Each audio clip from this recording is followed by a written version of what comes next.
نږدې 3 ورځې پوره کیږي چې کرکټ بورډ راشد خان ته د هغه د لومړي مقام لپاره د مبارکۍ پوسټ ونګړ او د افغانستان د کرکټ بورډ پر فیسبوک پاڼه او یا بل پلیټ فارم باندې هغه ته هیڅ د مبارکۍ څه ونه لیکل شو په داسې حال کې چې د نړۍ د کرکټ لوی ادرسونه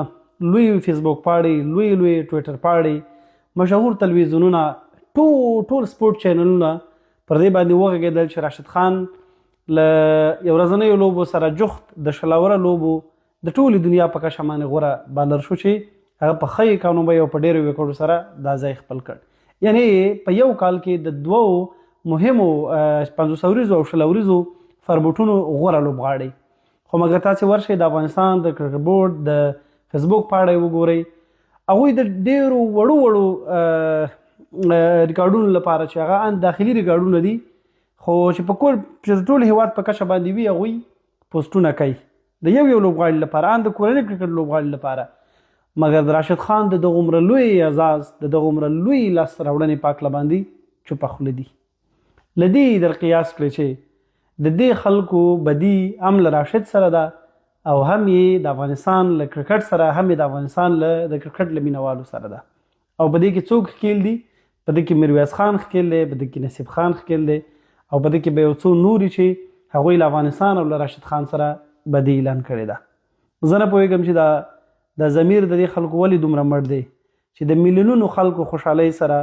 د میلیونونو خلکو د خوشحالۍ یوې وسیلې کرکټ سره دې خلکو بدي راخیستې ده ټوله دنیا په دې غږېږي چې خان په یو کال کې دننه د دغو د دوو لویو فارمټونو غوره لوبغاړی شو مګر حیف زموږ د ادارې لپاره چې هغوی تر اوسه پورې ویده دي او که ویده نه دي هغوی په لوی لاس د شخصي عقدو له کبله راشد خان تر دغه ویکټو د اخیستو له کبله مبارکي نه ده ورکړې راشد خان بیا نن خپله پر فیسبوک باندې د ټولو کرکټ مینوالو نه مننه کړې ده چې تر څو هغه دا اعزاز خپل کړی دی او هغه ویلي دي چې په دې برخه کې دا یوازې زما لاسته راوړنه نه ده بلکې دا د شیرین وطن افغانستان لاسته راوړنه ده او په دې کې ما سره زما یو مینوال او د افغانستان ټول خلک شامل دي چې ماته له زړه نه دعاوې کړي دي نو بیا هم وایم چې حیف ډېر حیف د افغانستان د کرکټ اوسنۍ ادارې اوسنۍ رهبري میرویس خان او د نصیب خان پښتون کې نږدې 3 ورځې پوره کیږي چې کرکټ بورډ راشد خان ته د هغه د لومړي مقام لپاره د مبارکۍ پوسټ ونګړ او د افغانستان د کرکټ بورډ پر فیسبوک پاڼه او یا بل پلیټ فارم باندې هغه ته هیڅ د مبارکۍ څه ونه لیکل شو په داسې حال کې چې د نړۍ د کرکټ لوی ادرسونه لوی فیسبوک پاڼې لوی ټویټر پاڼې مشهور تلویزیونونه ټول سپورت چینلونه